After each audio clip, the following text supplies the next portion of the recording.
نبی کا دشمن بیت المقدس میں داخل ہو چکا ہے۔ یہ تھم نیل تو آپ نے پڑھ ہی لیا ہوگا۔ کبھی آپ نے یہ سوچا ہے کہ واقعی جن آج بھی ہمارے آس پاس صدیوں سے موجود ہیں؟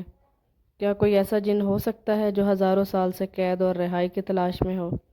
یہ کہانی ایک ایسے جن کی ہے جو حضرت سلیمان علیہ السلام کے دور میں اللہ کے نبی کی نافرمانی اور سمندر کی گہرائیوں میں قید کر دیا گیا تھا، اور وہ آج بھی زندہ ہے۔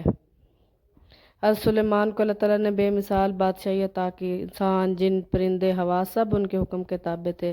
جنات ان کے محلات بناتے، پانی کے نیچے خزانے نکالتے اور وہ کام کرتے جو انسانوں کے بس میں نہ تھے۔ مگر جنات کی اس فوج میں ایک ایسا بھی تھا جس کے دل میں غرور اور حسد کی آگ سلگ رہی تھی۔ اس کا نام تھا سخرون۔ سخرون جنوں کا سردار تھا۔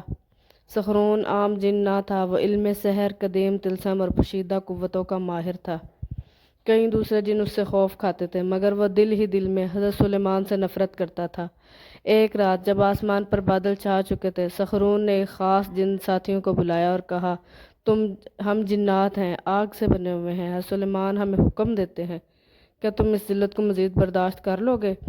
سب خاموش ہو گئے اور بغاوت کی چنگاری جو ہے وہ سلگنے لگی۔ بغاوت کی کوشش کا منصوبہ بنایا جانے لگا۔ سخرون نے کہا کہ میں نے ایک منصوبہ بنایا ہے کہ وہ بیت المقدس کے خفیہ حصے میں داخل ہو کر وہاں کے طاقتور طلسم کو توڑنا چاہتا تھا۔ اس طلسم کو توڑ کر وہ سلیمان علیہ السلام کی حکومت کو کمزور کرنا چاہتا تھا۔ ایک اندھیری رات جب سب جن اپنے کاموں میں مصروف تھے، سخرون اور اس کے ساتھی زیر زمین سرنگوں کے راستے بیت المقدس میں داخل ہونے لگے۔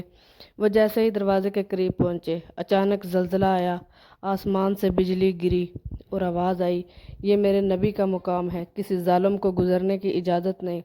جن خوف سے چیخ پڑے، کچھ وہی جل کر راکھ ہو گئے۔ سخرون بدحواس ہو کر پیچھے ہٹا، مگر دیر ہو چکی تھی۔